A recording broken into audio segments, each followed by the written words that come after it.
Praise the Lord. ദൈവത്തിൻ്റെ ധന്യമായ തിരുനാമം വാഴ്ത്തപ്പെടുമാറാകട്ടെ. ഫെയ്ത്ത് ലൈറ്റ് മീഡിയയിൽ കൂടി എന്നെ ശ്രദ്ധിക്കുന്ന എല്ലാ പ്രിയപ്പെട്ടവരെയും ദൈവം ധാരാളമായി അനുഗ്രഹിക്കട്ടെ. സകല സമൃദ്ധി കൊണ്ടും നിറയ്ക്കുന്ന ദൈവത്തിൻ്റെ ആത്മാവിൻ്റെ അത്ഭുതകരമായ വിടുതലും പ്രത്യാശയോട് വെളിപ്പെടുത്തിയ സ്വർഗം അനുഗ്രഹിക്കുമാറാകട്ടെ. ഇന്ന് പകൽക്കാലത്തെ ദൈവിക ചിന്തയെന്ന് പറയുന്നത് മരണം ഒന്നിനും ഒരു പരിഹാരം അല്ല എന്നുള്ളതിനെക്കുറിച്ചാണ് ഇന്ന് പകൽക്കാല ദൈവനാമത്തിൽ ചിന്തിക്കുവാൻ ആഗ്രഹിക്കുന്നത്. 1 രാജാക്കന്മാരുടെ പുസ്തകം 17-ാം അധ്യായത്തിൻ്റെ 12-ാം വാക്യത്തിൽ അവിടെ ഒരു സഹോദരി മരണത്തെക്കുറിച്ച് വളരെ ആഗ്രഹിച്ച് നിൽക്കുന്ന ഒരു സാഹചര്യം നമുക്ക് കാണാൻ കഴിയുന്നുണ്ട്.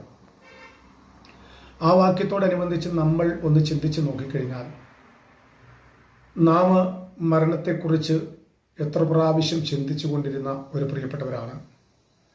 സഹായിക്കുവാൻ ആരുമില്ല, കരുതാൻ ആരുമില്ല, കൂടെ നിൽക്കാമെന്ന് പറഞ്ഞവരാരുമില്ല എന്നുള്ള ഒരുപാട് ചിന്താഭാരത്തോടുകൂടി ഇനി മരിച്ചാൽ മതി എന്നുള്ള ചിന്ത എത്ര പ്രാവശ്യം നമ്മുടെ ജീവിതത്തിൽ കടന്നു വന്നതാണ്.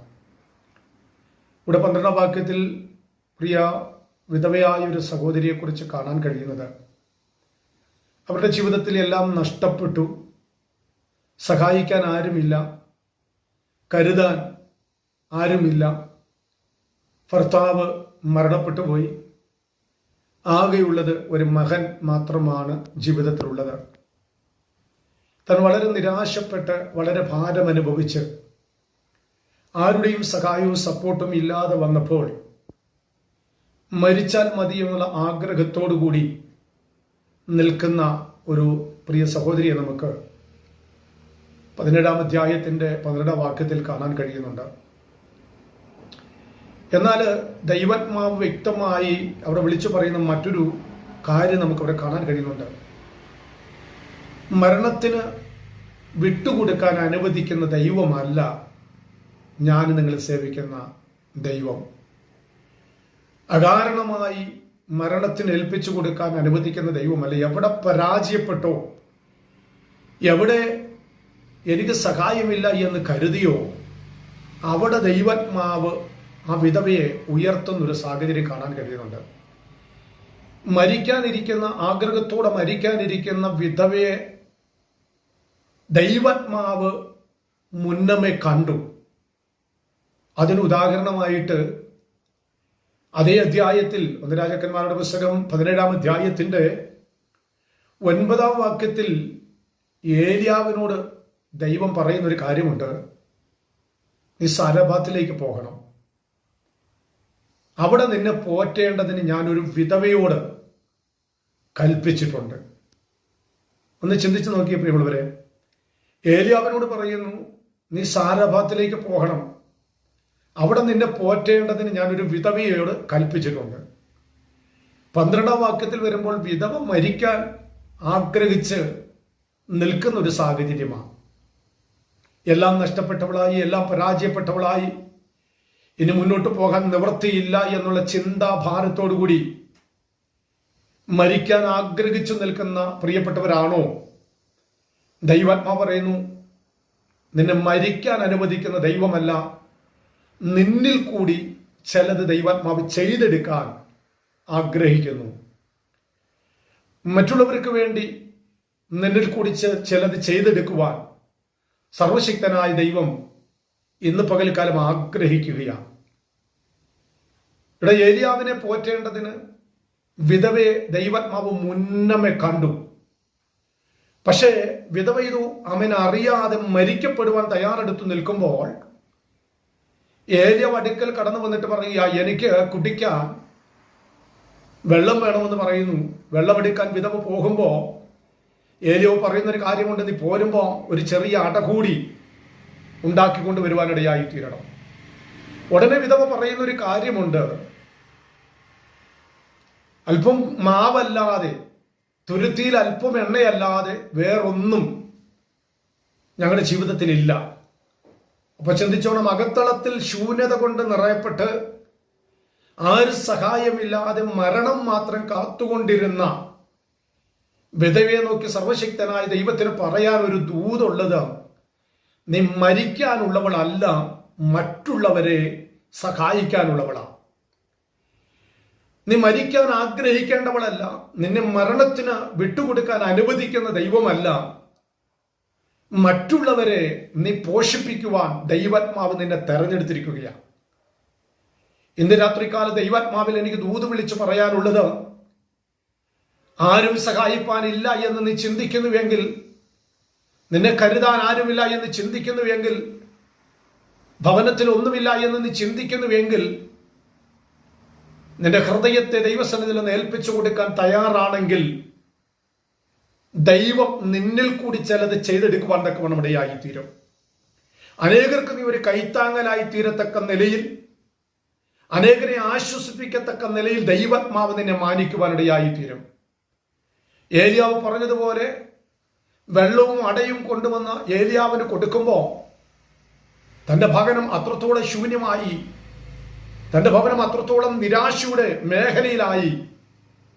എന്നാൽ നിരാശപ്പെട്ടവളുടെ ജീവിതത്തിൽ ദൈവാത്മാവ് സമൃദ്ധിയുടെ കലവറകളെ തുറന്നു കൊടുക്കുന്ന ഒരനുഭവത്തെ നമുക്ക് കാണാൻ കഴിയുന്നുണ്ട്. ഏലിയാവിന്റെ കരങ്ങളിലേക്ക് അപ്പവും വെള്ളവും കൊണ്ട് കൊടുത്തു കഴിഞ്ഞപ്പോൾ ഏലിയാവ് പറയുന്നൊരു കാര്യമുണ്ട്, അടുത്ത മഴ വരുന്നതുവരെ നിന്റെ ഭവനത്തിന്റെ ഉള്ളറയിൽ ഒന്നിനും ഒരു ശൂന്യത ഉണ്ടാകത്തില്ല. അപ്പോൾ അവിടെ ചിന്തിക്കണം, ഇപ്പോൾ വരണ്ട അവസ്ഥയാണ്, മഴയില്ലാതെ ഉണങ്ങി വരണ്ട് ശൂന്യമായിരിക്കുന്ന ഈ അവസ്ഥയാണ്.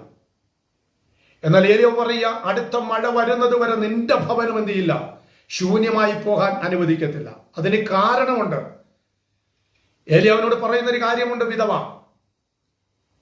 ഒരു പിടി മാവും തുരുത്തിയിൽ അല്പവും എണ്ണയല്ലാതെ ഒന്നുമില്ല എന്ന് പറഞ്ഞ വിധവയോട് പറയുന്നു, ആദ്യം ഒരടയുണ്ടാക്കി എനിക്ക് കൊണ്ടുവരുവാൻ പറയുമ്പോൾ വിധവ അതനുസരിച്ച പ്രവാചകന് കീഴടങ്ങാൻ തയ്യാറായപ്പോ ദൈവം ചിലത് സ്വർഗം തുറന്നു കൊടുക്കാൻ തയ്യാറായി. അവിടെ ആത്മീയ ദൂത് വെളിപ്പെടുത്തുന്നത്, പ്രവാചകന് കീഴടങ്ങിയ വിധവയുടെ ജീവിതത്തിൽ, ഒന്നുകൂടി പറഞ്ഞു കഴിഞ്ഞാൽ, സർവശക്തനായ ദൈവത്തിന്റെ സന്നിധിയിൽ കീഴടങ്ങാൻ തയ്യാറാകുന്ന ഒരു ദൈവ പൈതലിനെ മരണത്തിന് വിട്ടുകൊടുക്കുന്ന ദൈവമല്ല, അവൻ സമൃദ്ധി കൊണ്ട് മാനിക്കുവാൻ തക്കവണ്ണം ഇടയായിത്തീരും. ഉള്ളതിനെ വർദ്ധിപ്പിക്കുവാൻ, മാവും എണ്ണയും എന്ന് പറയുന്നത് മാനുഷികമായ മാവിനെ കുറിച്ചും എണ്ണയെക്കുറിച്ചുമല്ല ഞാൻ പറയുന്നത്. തന്റെ ഭവനത്തിന്റെ ഉള്ളറയിൽ ആമേൻ തിരുവചനമാകുന്ന മർമ്മങ്ങളും ഹൃദയത്തിന്റെ തുരുത്തിയാകുന്ന ആ ഭരണിയിൽ ദൈവാത്മാവിൽ പ്രാപിച്ച അല്പം എണ്ണയും ഉണ്ടായിരുന്നു. അതിനെ പ്രവാചകന്റെ മുന്നിൽ വർദ്ധിപ്പിക്കാൻ, അല്ലെങ്കിൽ ദൈവസന്നിധിയിൽ അതിനെ ഒന്ന് ഏൽപ്പിച്ചു കൊടുത്ത് ഉണ്ടായിരുന്നതിനെ ഹൃദയത്തിന്റെ അകത്തളത്തിൽ പകർന്നു വെച്ചിരുന്ന അല്പമായിരുന്ന എണ്ണയെ താൻ ഒന്നുകൂടി ഒന്ന് ജ്വലിപ്പിക്കാൻ തയ്യാറായപ്പോൾ, സർവശക്തനായ ദൈവത്തിന്റെ കരങ്ങളിൽ തന്നെ ഒന്ന് ഏൽപ്പിച്ചു കൊടുക്കാൻ തയ്യാറായപ്പോൾ, തന്റെ ഭവനത്തിന്റെ അകത്തളത്തിലെ ശൂന്യതകളെ മാറ്റി, മരണത്തെ മാറ്റി, പ്രതികൂലത്തെ മാറ്റി, സർവശക്തനായ ദൈവം ആ വിധവയുടെ ഭവനത്തെ ഉയർത്തുവാൻ തക്കവണ്ണം ഇടയായി തീർന്നു. അങ്ങനെയെങ്കിൽ ഇന്ന് രാത്രികാലം ദൂത് വിളിച്ചു പറയാം, ആരുമില്ല എന്ന് ചിന്തിക്കുന്ന നീ, ഒന്നുമില്ല എന്ന് ചിന്തിക്കുന്ന നീ, ഇനി എന്റെ മുമ്പിൽ മരണം മാത്രമേ ഉള്ളൂ എന്ന് ചിന്തിച്ചുകൊണ്ടിരിക്കുന്ന നിന്നോട് ദൈവാത്മാവ് വ്യക്തമായി ദൂത് വിളിച്ചു പറയുന്നു, പ്രവാചകന്റെ മുമ്പിൽ ഒരു വിധവ കീഴടങ്ങുവാൻ തയ്യാറായതുപോലെ സർവശക്തനായ ദൈവത്തിന്റെ പാദാങ്കണത്തിൽ നിന്റെ ഹൃദയത്തെ ഒന്ന് പകർന്നു കൊടുക്കാൻ നീ തയ്യാറാകുന്നു എങ്കിൽ, നിന്റെ മരണത്തെ മാറ്റി, പ്രതികൂലത്തെ മാറ്റി, നിരാശകളെ മാറ്റി, സമൃദ്ധിയുടെ മേഖലകളെ നൽകി തന്ന് അനേകരെ പോഷിപ്പിക്കുവാൻ, അനേകരെ കൈത്താങ്ങുവാൻ, അനേകർക്ക് തണലായി തീരുവാൻ, അനേകർക്ക് ആശ്വാസമായി തീരുവാൻ ദൈവാത്മാവ് നിന്നെ തെരഞ്ഞെടുക്കുവാൻ തക്കവണ്ണം ഇടയായി തീരും.